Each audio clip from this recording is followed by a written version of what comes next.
Alors, vous n'êtes pas prêts. Là, ce que j'ai découvert, vous n'êtes pas prêts. Donc, le Hezbollah, qui est implanté dans le sud du Liban, qui est pro-Iran, ouais, d'accord. Et je me demandais pourquoi, en fait, il y a des milices du Hezbollah en Colombie. Je comprenais pas le rapport entre la Colombie et ça. Je savais que la Syrie de Bachar al-Assad soutenait le Hamas, soutenait le Hezbollah, à un tel point qu'il y avait des bases, des gardiens de la révolution, et que les attaques du 7 octobre et du 13 novembre étaient parties de gens qui ont été formés en Syrie sous Bachar al-Assad, et que la Russie, qui avait des bases, des bases militaires avec de l'armement, aurait plus ou moins fourni des armes pour ces OP, plus ou moins, hein, c'est même plus ou moins parce que c'est même pas prouvé, mais si les uns sont là, si les autres sont là, c'est qu'à un moment donné, on sait que Bachar, on sait que une chose, c'est que les Russes ont beaucoup aidé Bachar militairement. Bon, tout est possible. Toi, c'est pas de la fiction, c'est pas de l'imagination, c'est l'ordre du réaliste. Toi, c'est l'ordre du réel. Toi, c'est tout à fait possible que ça soit passé comme ça. Donc, parce qu'on sait que l'Iran est très soutenu par la Russie, et que même là, ils vont envoyer des drones, ils vont envoyer de l'armement, ils vont envoyer du renseignement en Irak, en Iran, en Irak. Voilà. Donc, ça, ça on le sait. Et donc, en fait, pourquoi cette connexion avec la Colombie? Parce qu'en fait, la drogue passe par le Hezbollah au sud Liban et remontée par la Syrie de Bachar el-Assad et traverser les frontières, parce qu'il y a plein d'îles en fait dans la Méditerranée, et traversée par les petites îles. D'où le contrôle par l'Europe de cette zone-là, parce que qui dit drogue dit arme, qui dit arme dit esclave, qui dit esclave dit potentiellement terroriste. C'est passé par là. Alors, bien sûr que sur le flux total de migrants, ça ne représente qu'une minorité, on est tous d'accord. Voilà. Mais aussi des mules, des gens qui servaient de mules dans cette zone-là. Okay. Donc Bachar el-Assad a été éliminé de la zone, donc la zone est redevenue safe pour l'Europe. On est d'accord? D'où les accords avec l'Europe. Et que on est plutôt dans un soutien non plus iranien, mais Arabie Saoudite, Turquie, pour la Syrie. Voilà. Donc, les trafiquants de drogue, parce que imaginez un peu, les trafiquants de drogue qui passent toujours par le Hezbollah, donc au sud Liban, et ils continuent leur business, parce qu'ils ont besoin de thunes. Donc en fait, ils passaient, ils remontaient par l'Iran, l'Iran c'est pas à côté, à travers l'Irak, parce que c'est à côté, et remonter par la Russie,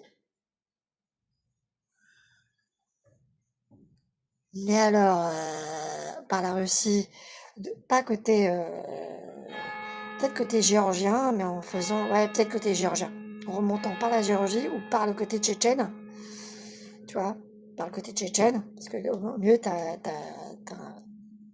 une mer fermée.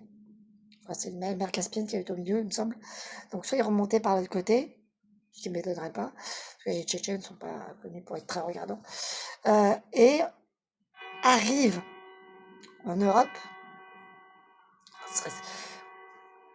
voilà, arrivent en Europe via la Biélorussie, via des tunnels, parce qu'il y a des tunnels qu'on a retrouvés qui ont été retrouvés en Pologne.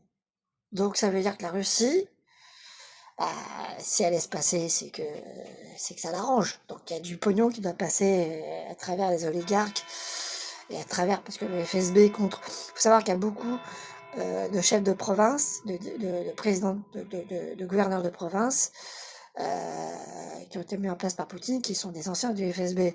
Donc ça ne m'étonnerait pas. Une partie du trafic passe par les gens du FSB, donc passe directement par le premier cercle de Poutine, tu vois. Voilà. Comme les cercles qui étaient impliqués aussi dans l'affaire Epstein. Ça ne m'étonnerait pas. Donc tu comprends que ça peut être, qu'ils se peuvent être impliqués dans l'affaire Epstein. Comme les cercles de Poutine. Voilà. C'est assez fou.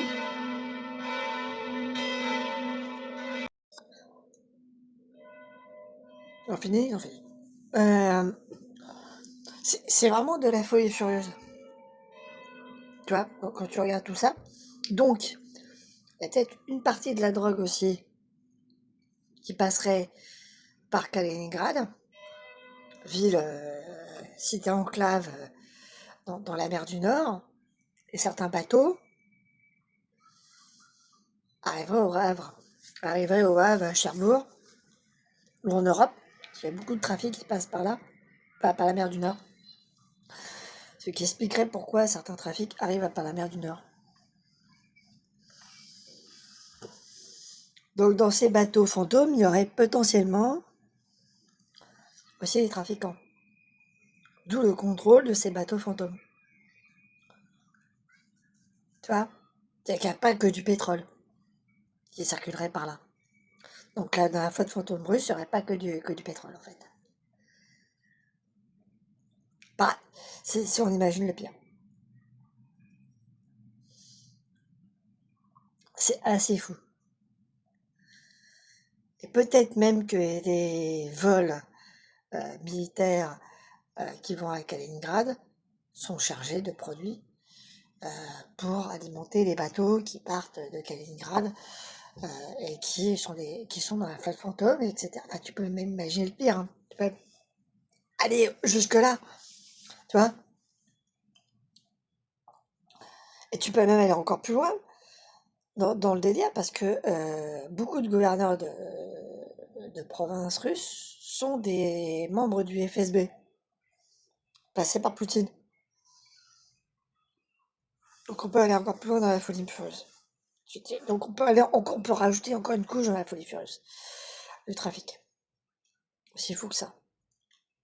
Ouais, il faut te dire que on peut aller aussi loin que ça, quoi. Tu vois, si on imagine une extension réaliste, bah, ça serait tout à fait faisable. Et donc les tunnels qui sont en Pologne serviraient aussi à ça. Trafic d'armes, drogue, traite d'esclaves, tu vois.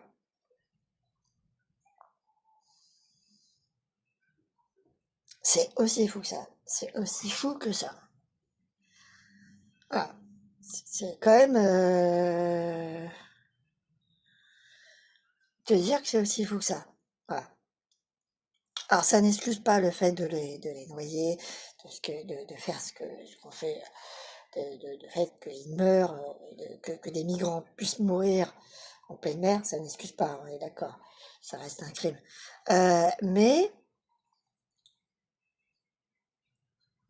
tu te dis que quand même, il va falloir que l'Europe se réveille un petit peu sur cette affaire, parce que va falloir qu'elle étende un peu son influence au-delà de sa zone, et qu'elle étende un peu son influence au-delà de sa zone territoriale, mais vraiment au-delà, quoi. Tu dis que c'est fou, quoi. C'est chaud patate. Voilà. C'est aussi chaud patate que ça. Voilà. Parce que il y a les accords avec les Russes contre l'Afghanistan, et l'Afghanistan se retrouve entre la Russie et l'Iran, par exemple, tu vois. Donc il pourrait passer très bien par là, par l'Afghanistan, et remonter en Russie, via la Biélorussie, vers Kaliningrad, vers les bateaux, vers la flotte fantôme. Enfin, tu peux commencer à imaginer pas mal de choses. C'est assez fou de te dire ça. C'est ça. Et te dire que des membres du Rassemblement national ont soutenu Bachar el-Assad et soutiennent la Russie.